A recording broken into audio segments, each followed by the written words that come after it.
The industrial cleaning solution burned my nostrils as I pushed the mop across Quantum Tech's pristine laboratory floor. From the corner of my eye, I could see my former colleagues trying not to stare, their faces a mix of pity and discomfort. Just yesterday, I had been Dr. Emily Zhang, Senior Quantum Computing Engineer. Today, I was just the janitor. My story isn't about a fall from grace, it's about patience, persistence, and the sweet satisfaction of letting your enemies think they've won. Make sure you get under the equipment, Derek Morgan, my former manager, called out as he passed by with his afternoon coffee. Can't have dust affecting our real engineers' work. The emphasis on real made several nearby engineers wince. I kept mopping, maintaining the same methodical precision I'd used when calibrating quantum processors. Derek had no idea that every stroke of the mop was counting down to his downfall. It had started 6 months ago when I made a breakthrough in quantum error correction, a holy grail in quantum computing. Current systems lost coherence too quickly, making them impractical for most real-world applications. My solution was elegant, almost absurdly simple once you saw it. Like many great discoveries, it had come to me in an unexpected moment, while watching my daughter's spinning top maintain its balance far longer than it should have. I had followed proper protocol, documenting everything and submitting it through official channels. But Derek had been threatened by my success from day one. As an older engineer watching a younger woman rise quickly through the ranks, his insecurity had turned to hostility. "Your calculations must be wrong," he'd said dismissively when I first presented my findings.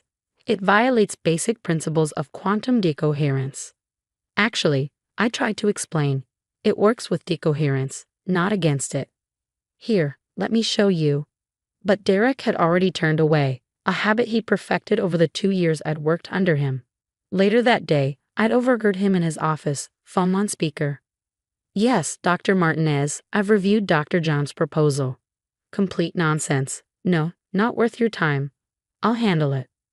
Dr. Isabella Martinez was our CEO, a brilliant physicist herself who'd built Quantum Tech from a startup into a $2.8 billion company. She was also, unfortunately, on a 3-month sabbatical in New Zealand, studying quantum effects in the Southern Hemisphere's magnetic field. That's when I made a decision that would change everything. Instead of fighting Derek's dismissal, I filed the patent paperwork privately. My friend Raj in legal helped me navigate the process, ensuring everything was airtight. "You sure about this, Em?" he'd asked as we filed the final documents. "Derek's going to lose it when he finds out." "That's exactly what I'm counting on," I'd replied. The next few months were a careful dance. At work, I appeared to abandon my research, focusing instead on routine maintenance tasks. Derek's smugness grew with each passing day. He began giving my projects to his favorites, taking credit for my previous innovations. Then came the final straw. Last week, Derek had called an all-hands meeting. Due to recent performance issues, he'd announced, looking directly at me, "We're making some organizational changes. Dr. Zhang will be transitioning to our facilities maintenance team." The room had gone silent. Even Derek's favorites looked uncomfortable. "You can't do that," Sarah from HR had protested. Dr. Zhang's contract allows for reassignment based on performance. Derek had cut in smoothly. "It's either this or termination. Her choice." I had stood up slowly, walked to the front of the room, and taken the blue maintenance uniform he'd brought for dramatic effect. "I choose to stay," I'd said quietly. Derek's triumph had been complete. Or so he thought. Now a week later, I watched through the laboratory windows as a familiar Tesla pulled into the executive parking spot. Dr. Martinez was back, 2 days early. My phone buzzed. A text from the patent office's automated system. Patent number 11,982,355 status. Apero vide. I allowed myself a small smile as I dumped the mop back into the bucket. The next few hours would be interesting indeed. Dr. John. A young intern approached nervously, holding out a cleaning request form. "There's a spill in Lab 3. "Of course," I said, taking the form. One last cleanup before everything changed. In Lab 3, I found Derek in his element, holding court with his inner circle. They were clustered around my old workstation, where James, Derek's protégé, was struggling to understand my research notes. "These calculations don't make sense," James was saying, frustration evident in his voice.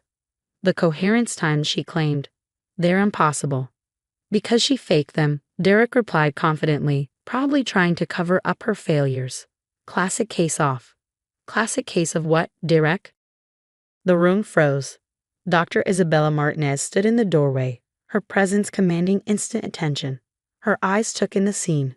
Me in my janitor's uniform, Derek and his team clustered around my old station, the clear divide in the room. Dr. Martinez, Derek recovered quickly. Welcome back. We weren't expecting you until. Clearly, she cut him off. Emily, why are you wearing maintenance uniforms? Before I could answer, my phone buzzed again. The patent office's public database had just updated. Right on schedule. Actually, I said, reaching into my pocket for my phone, I can explain everything. But first, you might want to see this. I pulled up the patent announcement and handed her my phone. Dr. Martinez's eyes widened as she read, her expression shifting from confusion to astonishment. Is this verified? She asked sharply. The patent office confirmed it this morning, I replied, full approval. The quantum error correction system works exactly as my research predicted. What patent? Derek demanded, trying to see the screen. What is she talking about? Dr. Martinez ignored him, still reading. These coherence times. They're revolutionary. Why wasn't I informed about this development? I did inform the proper channels, I said calmly, looking directly at Derek. 3 months ago. I was told it violated basic principles of quantum decoherence. The color drained from Derek's face as understanding dawned. Now wait a minute. Emily. Dr. Martinez's voice cut through the tension like a laser. Take off that uniform and come to my office. Bring your complete research files. She turned to Derek. You too. We need to have a very interesting discussion about communication protocols in this company. As I walked out of Lab 3 for what would be the last time as a janitor, I heard James whisper to another engineer. The coherence times in her notes. They weren't impossible. We just couldn't understand them.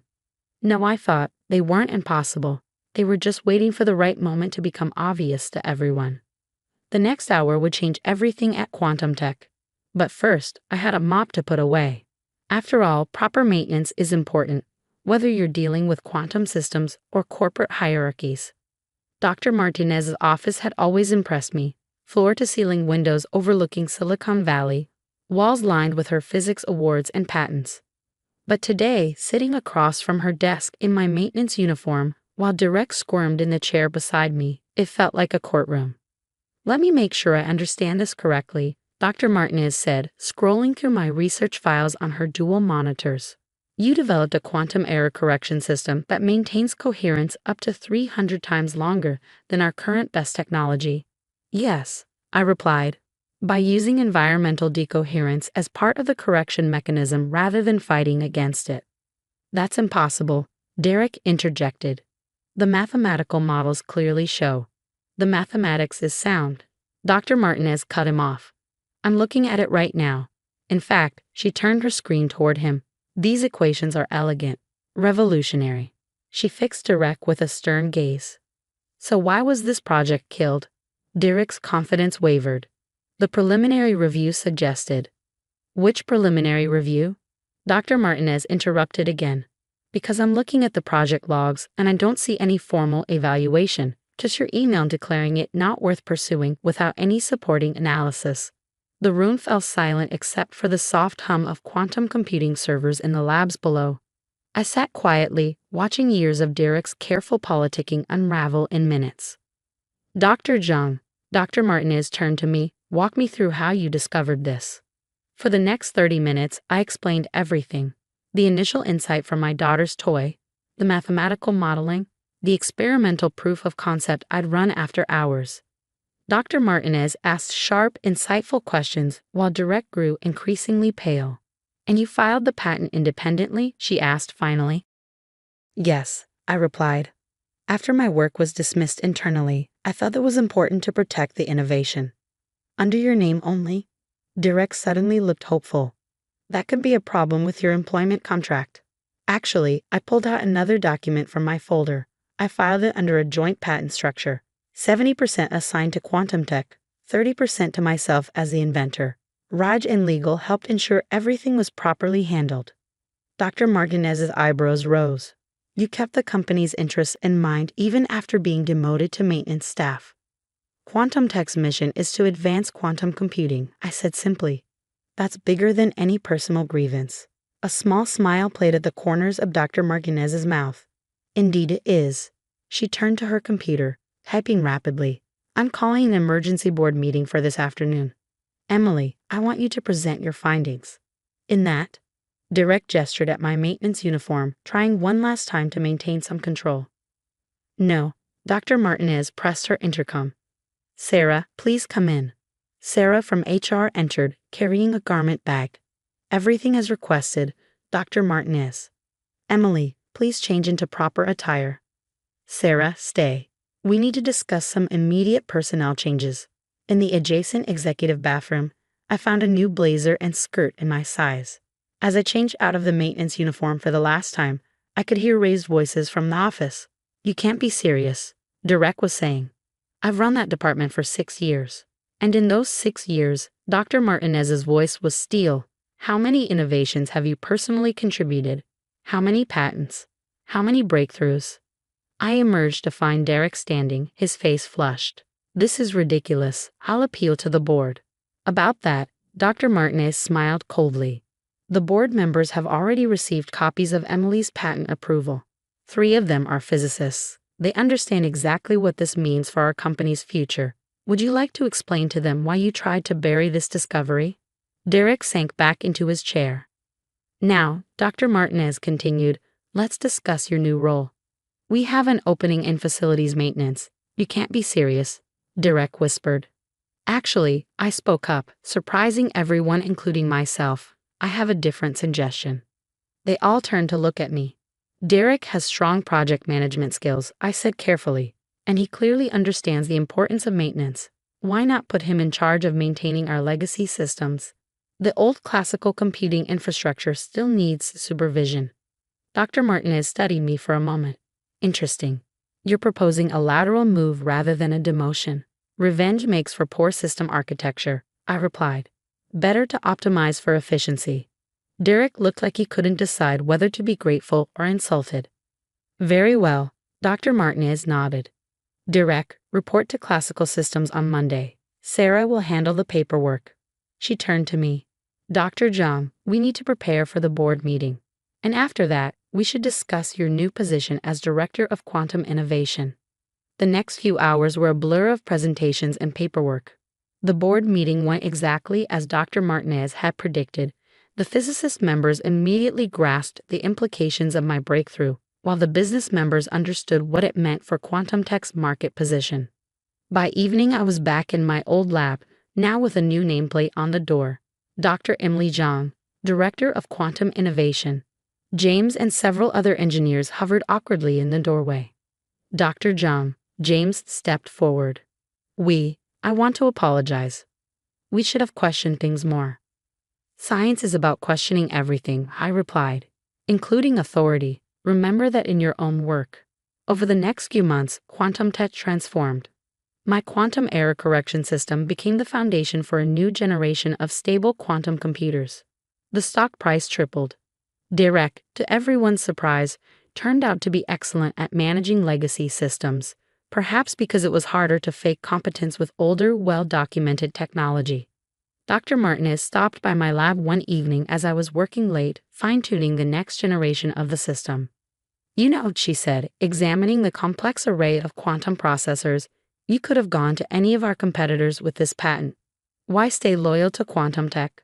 I thought about it as I adjusted a coupling parameter. She laughed. In the systems and in management. Everything's quantum, I smiled. It's all interconnected. A year later, I sat in my new office, not quite as impressive as Dr. Martinez's, but with its own view of the valley. On my desk stood a framed maintenance uniform badge alongside my latest patent plaque. Together, they told a story about patience, persistence, and the quantum nature of justice. My daughter's spinning top sat in a place of honor, a reminder that inspiration comes from unexpected places and that sometimes the best way to stay balanced is to keep moving forward. The quantum computing industry had been transformed. Our error correction system was becoming the standard, licensed by competitors who couldn't afford to fall behind. Quantum tech was leading the revolution, and my team, now including several promising engineers who reminded me of myself a few years ago, was pushing the boundaries of what was possible. Derek still ran into me occasionally in the building. He'd nod politely, perhaps remembering the humiliation I'd spared him from. I'd nod back, remembering that sometimes the best revenge isn't about destroying your enemies. It's about building something so impressive that their attempts to stop you become a footnote in your success story. As for me, I kept the lesson close. In quantum mechanics and in life, what appears to be a collapse of possibilities is often just a system finding its true state. Sometimes you have to let people think they've observed your final position, only to demonstrate that uncertainty was always part of the equation. Dr. Martinez and I still laugh about those days when I wore a maintenance uniform. "You could have revealed everything immediately," she said once. "Why wait?" In quantum systems, I replied, timing is everything. Release the coherence too soon, and the whole thing falls apart. Wait for the right moment, and the waveform collapses exactly where you need it. She understood perfectly. After all, that's what real quantum engineering is about, not just controlling the particles, but understanding when to let them find their own path to stability. Now, as I watch new engineers join our team, I make sure they understand the most important principle in both quantum computing and career advancement. It's not about avoiding interference, it's about using it to create something unprecedented. And sometimes that means letting people underestimate you, letting them think they've confined you to a classical role, while you quietly operate in a quantum state of superposition, preparing for the moment when everything snaps into perfect, irrefutable clarity. Because in the end, the best comebacks, like the best quantum systems, aren't about force. They're about finding the natural frequency at which truth resonates most clearly.